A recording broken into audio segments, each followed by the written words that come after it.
spirituality is so intangible and it's a concept that's hard to like wrap your head around. But spirituality and science, they are actually looking at the same thing. They're looking at kind of understanding our purpose.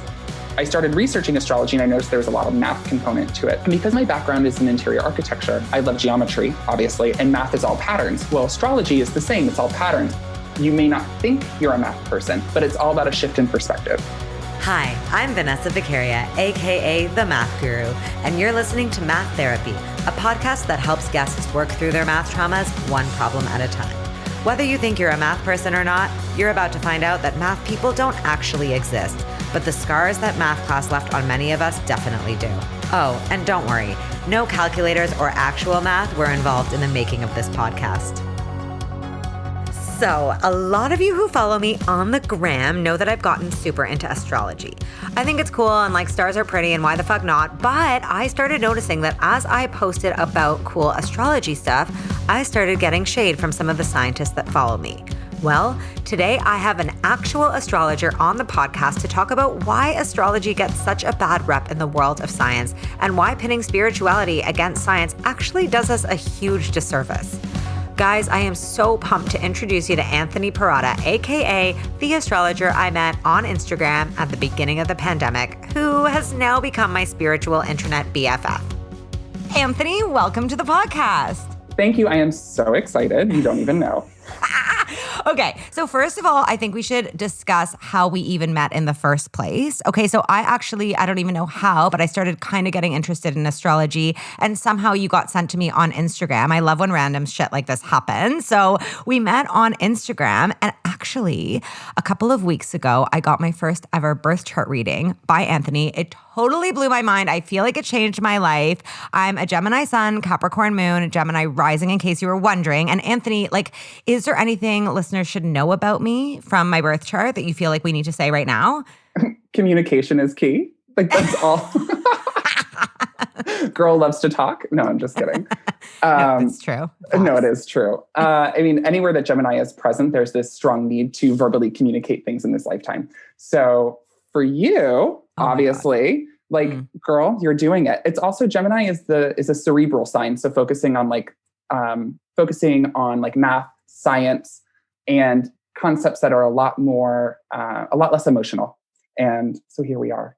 Okay, interesting. So, another thing I was just thinking, I'm like, listeners might be like, why the fuck do you have an astrologer on your math podcast? So I just want to back up, and this is actually going to be a big theme of this episode, but I think this actually started because I was getting a lot of flack, which I will get into later. I was getting a lot of flack on my account about being into astrology and math. So I would post things about crystals and astrology and tarot cards, and I was getting messages from people in science being like, this is kind of ruining your credibility. And I remember I reached out to Anthony, and for some reason we were talking about it, and he said, I don't know what you're talking about. Astrology is so mathematical. I love math. And I was like, wait a second.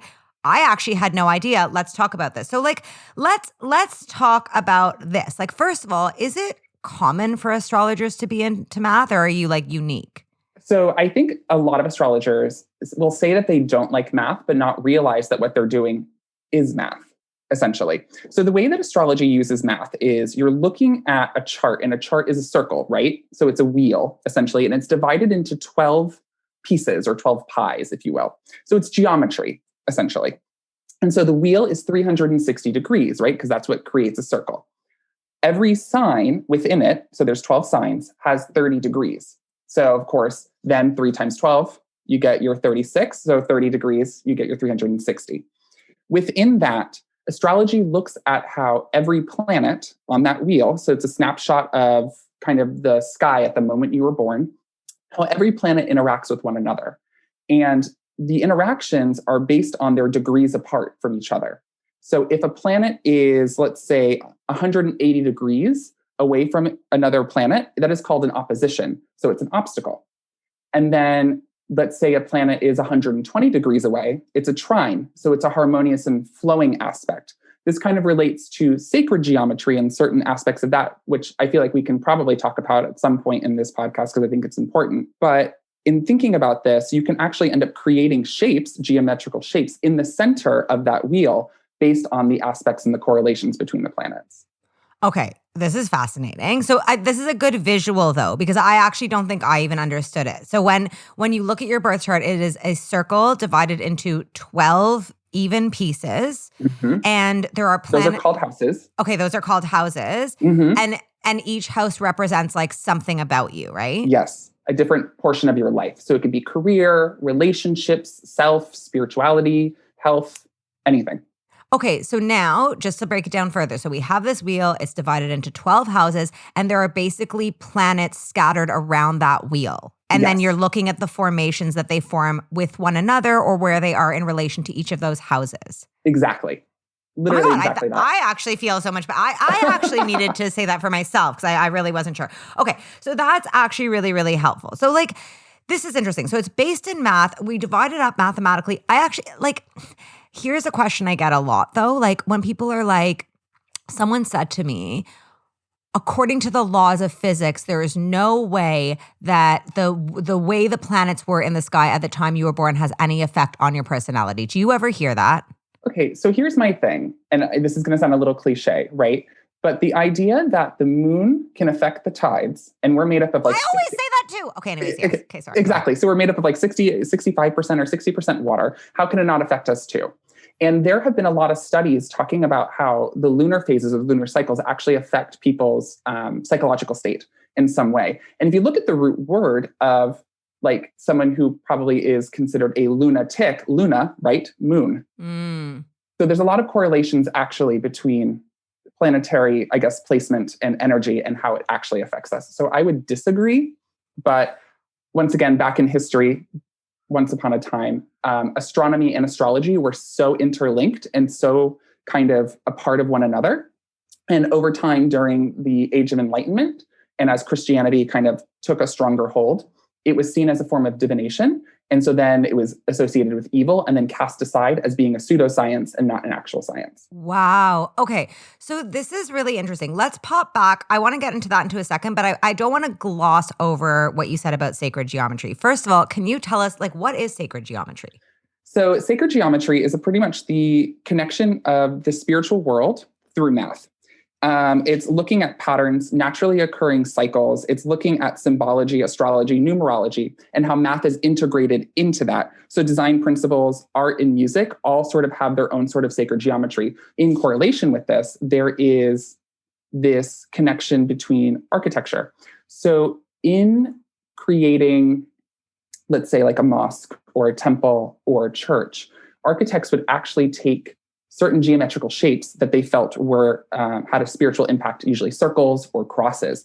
And they would literally physically build architectural spaces based on this, using math principles, using geometry, right, to make those correlations between the divine and something a little bit more concrete or scientific. Wait, this is so cool. I really had no idea of any of this. So how does this relate to astrology then? So within astrology, obviously, it's part of that sacred geometry because within it, you're utilizing math to explain something a little bit more spiritual or esoteric. Okay, so basically sacred geometry is using math principles to explain things that are a little more like spiritual or sacred. And so how when they're we talk interconnected. And how they're interconnected. That is so this is so fascinating because so many people would say that math and science cannot coexist with spirituality, right? You hear all of the, you know what, actually, my friend who takes bio at university told me that her professor walked into their first year biology class and said, if you believe in God, you do not belong in this class. Like literally said that to a lecture room of 400 people and was like, it's either the theory of evolution or it's God. Anthony's shaking his head right now very vehemently. But that's fact, right? So how did that ever happen? Why did we get to this place where we have made the two such polar opposites? Like what's the reason for it? I think it's a way for us to limit and to segment certain things within our mind, right?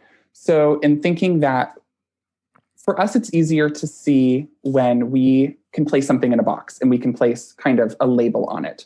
So to say, spirituality is so intangible and it's a concept that's hard to like wrap your head around. But spirituality and science they are actually looking at the same thing. They're looking at kind of understanding our purpose at the end of the day, right? Yeah. Biology is looking to understand like what, how our body works and why we're here, right? Science is trying to figure out why are we here? What's our purpose? Spirituality is doing the same exact thing. So when I was talking about before, where astronomy and astrology were so inexplicably linked, right? They were intertwined so closely, but they weren't seen as different. It was during the rise of Christianity and the Age of Enlightenment in which it sort of was spread apart. And it was, before that, popes would actually consult astrologers. What? To make decisions. Yeah. Oh my, okay, crazy. And of course, astrology is looking at astronomy. It's looking at the snapshot of the sky, the physical planetary placements. So there is a sense of science there in some way. But it fell out of favor, of course, because like I said, the church saw it as a divination and not a science. But so the reality, wait, let's explain that. Like, what's it? Even just tell us, what's a divination? So divination is anything that's spiritual and esoteric. So you're looking at like tarot, you're looking at astrology, you're looking at pretty much like anything. Witches? Is this where like witch hunting came in? Kind of, it's a part of that. And why? Like, because we're just scared of it? Like, why is that bad? Exactly. Because there's not a way to fully grasp and explain it, right, in scientific terms. Right. So if we can't prove it, right, we are not a seeing is believing kind of group of people. Yeah, right. It's true. Yeah. We don't have blind faith. And those of us that do, we're seen as crazy in some way, right? Or kind of offbeat. But then, if you think about it, the reality of this is that astrology can be seen as a social science, right? So it's using math to show correlations between the different facets in one's personality. So thinking back to that wheel, every house rules a different part of your life and a different part of your personality, and how those planets kind of interact with one another. Therapists now and counselors will use tarot and astrology to actually help heal and create breakthroughs for their clients. Okay, so this is actually, I think, a really interesting point because I want to ask you this question so many times because I'm into tarot and I took a tarot course and I find it fun and I'm into my horoscope, but I always try to explain to people, and this is just me personally, it's not like I'm pulling a tarot card and being like, oh my God, this card says I have to do this. Or same with my horoscope, right? Like with all of these things, it's all about how you interpret them. And that's like the therapeutic part of it, right? So like you're telling me like, oh, like for example, like just something simple from our birth chart reading. Okay. You had said something like, oh, is there a body of water near you? Because it feels like that's where you're most at peace. And that got me thinking, you know what? Yes, many of the times in my life when I've been most at peace have been when I'm near water. Maybe that's something I should think about for like healing, or maybe I should live near water. So like my point is like when people are like science, there's no way, like you can't say that like the way the planets were automatically like dictates your destiny. And I'm like, isn't that not what it's about? Isn't astrology about interpretation? Like how Yes, exactly. So, there are different types of astrology. There's traditional astrology that looks at fate, right? So like things are a lot more concrete, but I'm a modern astrologer. So in my case, I believe in free will. So you can this is important. This is important. So in looking at the way a chart is set up, I always talk about how it's the energy and the roadmap to guide your life in some way, but it's up to you to use it or not, right? You can decide that you want to, it's the same thing as therapy, right? It's all about self-awareness. So all this is teaching you is how to become a lot more aware of your own inner nature and your own inner workings, just the same as science does for us. So, okay, we're going to go in a bit of a different direction because I've been thinking a lot about this too. Like, I love astrology and I love reading my horoscope and interpreting it this way. And I think we're at a really interesting point in society where I think the divide the gap is huge now. Where is the line between saying, oh yeah, it's all up to interpretation, and you said we're not a seeing is believing kind of people, but actually it kind of feels like we're starting to go that way where people are like, fuck science, I'm going to believe this random thing. I don't know, like, do you know what I'm saying? Like, where is the line that we cross between being like, well, it's all fun and games, I'm going to read your birth chart and you interpret it or you don't, and saying, no, there are some things that are facts. Mm-hmm. This is a really interesting question because it kind of lies in the idea of paradoxes, right? In some way, because we can look at science and we know that it can be, quote, concrete, but then also science is based on theory, right? And hypothesis. And the hypothesis needs to be proven in order for that theory to be correct, right? Otherwise, it's just this intangible concept, just like spirituality and divination and astrology. On the other side, we do have conspiracy theorists, which I completely disagree with personally, because I actually do believe in science. Right? But those people are then, of course, taking it too far. There's always extremists on either end. And it's more about finding the middle ground, right? And how we can come together using different practices instead of being pulled apart into two separate, instead of continuing to put ourselves separated into two different boxes, how can we use these different concepts and bring it together? Yeah, like I find it's so challenging because for my next math book, it's a children's math book, I convinced the publisher to let me do a math horoscope section. So it's like I have horoscopes based on each star sign, like about what might be the best study technique. So like you're a Gemini, you might like to study with your friends, blah, blah, blah. But as I was posting this on Instagram, as I was saying, I got a bit of backlash. And I think it was interesting because on the one hand, like someone said to me, like, women get a hard enough time in science being believed as experts. And when you start talking about astrology, you get put into the Gwyneth Paltrow goop category. And I know, your face, but it was interesting because I was like, I obviously would want to avoid at all costs being seen as someone who's like, well, no, it's scientifically proven that the way the planets were aligned when you were born has an effect on your personality. I would prefer to be like, you know what? I like reading it. I like interpreting it. I actually, don't really know much about the science behind it because I don't, as opposed to saying like, no, this is scientifically proven, because then I do feel like a conspiracy theorist who starts being like, no, there's proof, because you can find proof for everything on the internet. It's true. I think here in this case, it's best, or I guess easiest, to view astrology as a social science now at this point. I like this. What is this? So this is like psychology, right? So psychology, so if you notice, the more tangible sciences are the ones that people feel more comfortable with. The biology, the geology, right? Because we have theories, we can prove them. When it comes to mental health, emotional health, psychology, any of those things, they're intangible. They're harder concepts to prove, right? We can theorize why someone has, a certain behavioral disorder or certain, whatever it is. But there's no real proof, quote unquote, that we can.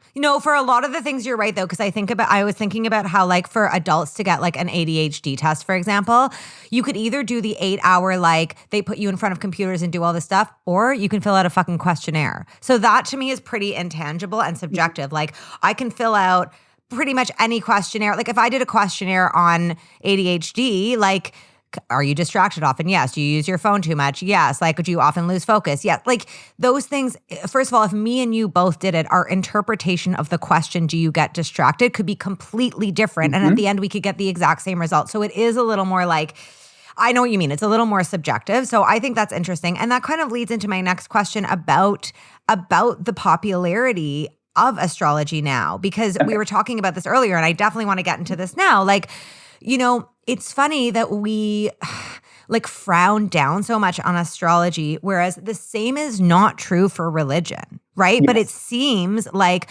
astrology is replacing religion, especially for like the, younger generations. But so it's a double question. Number one, why is that happening? What trends have you seen? And number two, why actually don't we act that way about religion? Because actually the same people who've been coming down on me for astrology would say when I ask them, no, believing in God is different. Being spiritual is different. That's okay. But astrology and tarot are not credible. So like, what the fuck? I think people are trying to make sense of things, and it's really difficult right now, right? Like we're in this liminal space, this space in between. We don't really live in like what was, quote, the real world. And I think we feel crisis and trauma, and like now we're sitting and we're having to reflect on our lives, right? We have no choice because we can't go anywhere. And I think people are looking for anything to hold on to, to give them hope in some way, shape, or form. And in the past, it's been religion, right? For so many years, people turned to religion as a form of giving them hope. But our generation and younger are far less religious than the generations before us. So now we are in this space where we're trying to find meaning in our lives and a sense of purpose.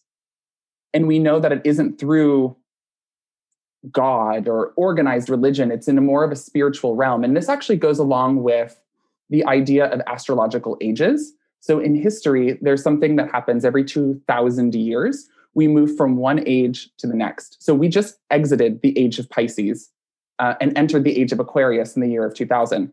The age of Aquarius? Is that what the song is about? Yes, exactly. Like, not even kidding you. And so by the fifth dimension, I think it was in hair, right? Is that so that song was like what, in like 1970 or 1960 something? So something like that. Because it was dawning, we were getting ready to enter, right? Because we're starting to feel the effects of the age of Aquarius. But we were still in the age of Pisces. So the age of Pisces is the age of spirituality. It started in 1 AD. Well, who was, lo and behold, born in supposedly 1 AD? Jesus Christ. Oh my God. Well, I'm about to blow your mind a little bit more, because if you look at the symbology of, spirituality, specifically in Christianity, you look at the ichthys, which is the fish symbol, right? Right. That is used for Christianity. Well, Pisces is a fish. Pisces. And Jesus is the archetypal Pisces in the compassionate, the all-feeling, the all-knowing, the one who is a divine spirit, a vessel for spirituality in the physical realm, and someone who has a lot of empathy and will hang around anybody and see past all their flaws, right? That's Jesus as an archetype. Well, the shadow side of the age of Pisces is the opposite sign. So that would be Virgo. And when you're thinking about Virgo, who birthed Jesus? The Virgin Mary, and Virgo is a virgin. Shut up.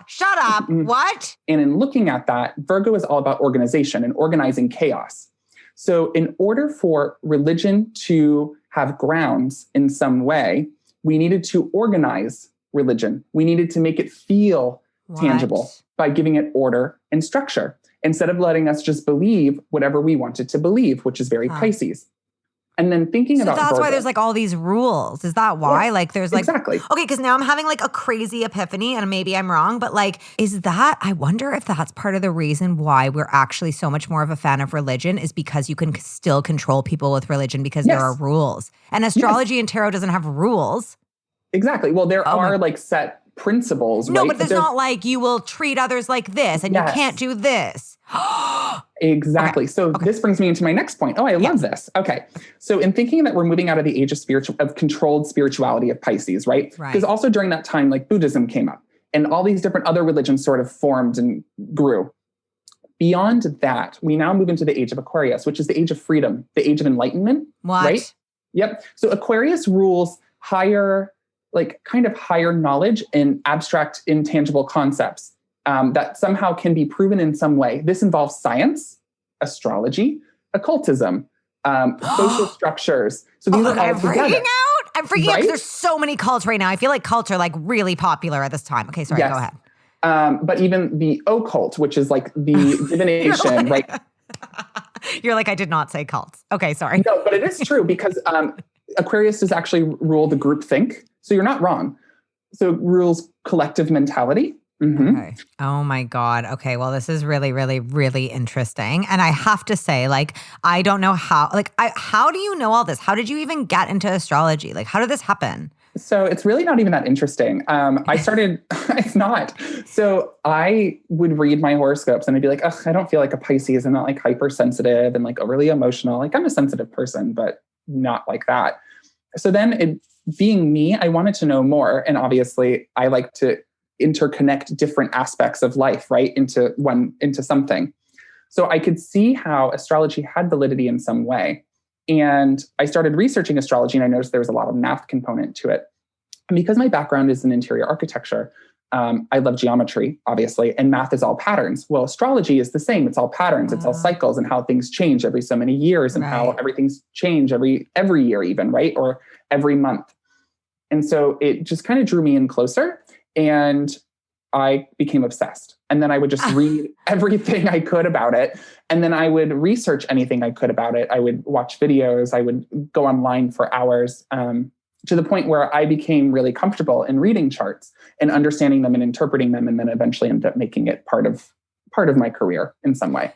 It's just so cool. And like, do you think, I've really never heard anyone talk about astrology in such a mathematical way. And I love the way you say math is about patterns and so is astrology, because I really think that that part is missed. When we teach math in school, we're really not talking about how it's about like these patterns that we see every day and in the world around us. Like, you know, what's so funny? Like every time I teach trig functions to girls, I'm always like, this is like your literal physical period. Like we call it, but think about it, you call it a period. That's the time it takes for the wave to pass, right? And you're talking about like the beginning of it, and then you're talking about the peak period, and you're talking about like, I'm always like, whenever you talk to a teenage girl about it, they're like, this makes so much sense. And I'm like, yes, like, you know, like this is literally what a trig function is. Like when you look at a cosine or a sine wave, like it actually kind of represents an actual cycle that happens in your real life. So that's just another pattern that we don't really dig into deep enough. So do you think that, you know, almost the other way around, like you almost got into astrology because you were already interested in math. Do you think that it could work the other way around, that students who are math phobic could, through astrology, be like, you know what? I'm actually really interested in the math behind this. Yes, I do, because I think that astrology is a good way to link left and right brain, right? So you can utilize math, right, which is one side of the brain, and then connect it to something more social sciencey, right, like personality-wise. So I think it's a good connection point for it. And also understanding cycles and patterns and what, you know, a degree is and how things interact with one another based on their degrees and how it can create different shapes as a result of, you know, how they interact. Like in astrology, there's something that's called a grand trine. It's an equilateral triangle. So it shows when three planets are each 120 degrees away from one another on the wheel. So in the middle, you then get an equilateral triangle. Yeah. I think it's so cool. And actually, someone had said this to me a couple of weeks ago when I was having this whole like conflict of like, oh my God, like is astrology making me not credible? And she was like, you know what? It's really important for science communicators and math communicators to reach people where they are. And so like if, you know, you have a whole group of people who is really into astrology and spirituality who are traditionally more math phobic, it's important to show them that math and science still happens in their realm in whatever way that it does. So like, well, so I was going to say, I think one way, you know, this makes me think about how I feel like math can be taught in schools in general should be changed a little bit. It needs yeah, that's my next question. Let me ask you the question. I'm just going to say it out loud. So, because I do have two final questions. And one of them is, what is the one thing you think you would change about the way math is taught in school? So yeah. Okay, perfect. So I guess I didn't have to ask you that. You were already saying that. Okay, so well, I think you just wanted to hear yourself talk, let's be honest. So true. Okay. I think for me, it's about making it more humane. So it's about making it kinesthetic and visual in some way. I mean, that's the way I learn, right? I learn through seeing the pattern. I learn through doing, you know, part of astrology and doing the math behind the astrological aspects. But it's making it humane. So how can I then connect math to something that is relevant to my life? Like these random concepts of you have 2 apples and this person has 3, and like those math problems don't make sense to me. But if there's a way to connect it that is more relevant, I think that's a way that I would change it. How can you make math more interesting, more connected, and more humane? I love that you're using the word humane, because what's so funny is people keep being like, well, we got to make math relevant to people's lives. And their way of doing that is being like, so you have 2 apples and yeah, apples. People know what apples are. That's relevant. And you're like, no one gives a fucking shit how many apples you have. No, I don't care. So I think you're right that humane is the better word there. It's like, how can you make someone care about it and be personally invested in it? So I love that. Well, and then our final question is, do you think there's such a thing as a math person? And what would you say to someone who says they are not a math person? I think intrinsically, almost anybody could be a math person, right? I think it's just all about a shift in perspective, because, you know, there are a lot of astrologers, like I said, who probably wouldn't consider themselves math people, but they use math every single day, right?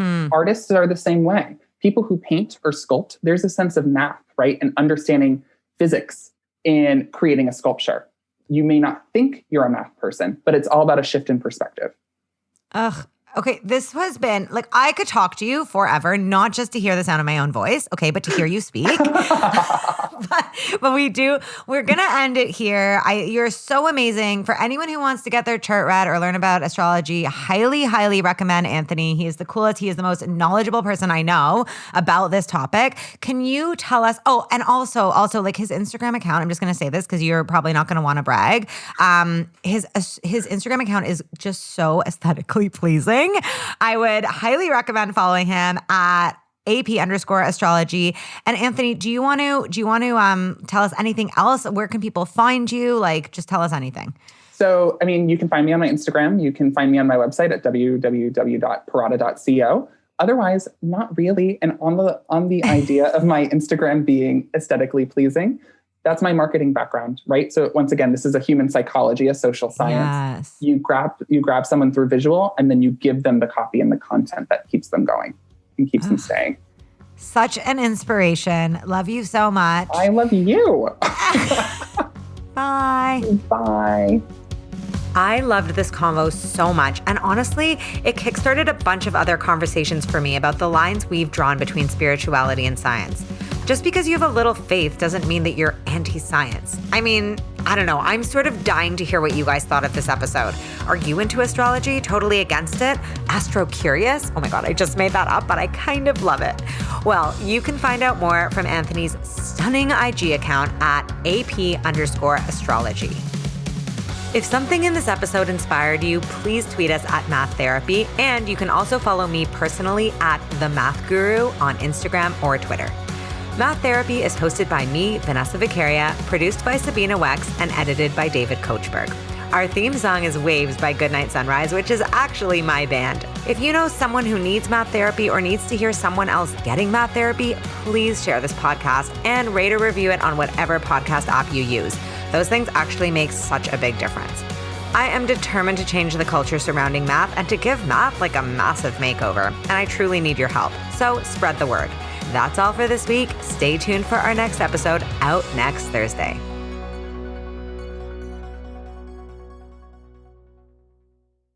So much of our science actually comes from spirituality. Like Albert Einstein also was very spiritual. I was literally about to say Albert Einstein. He was very spiritual. Very spiritual. He's credited as like one of the greatest scientists of all time, but he had a really deep spirituality. He was also a Pisces, by the way. Just saying. Okay, we should end here. I think we should just end on Albert Einstein was a Pisces and leave it at that. Yeah, that should be the title of the episode. Albert Einstein was a Pisces. That's pretty good. People are going to be like, fuck this show. We'll just write the episode. Albert Einstein was a fucking Pisces. Literally.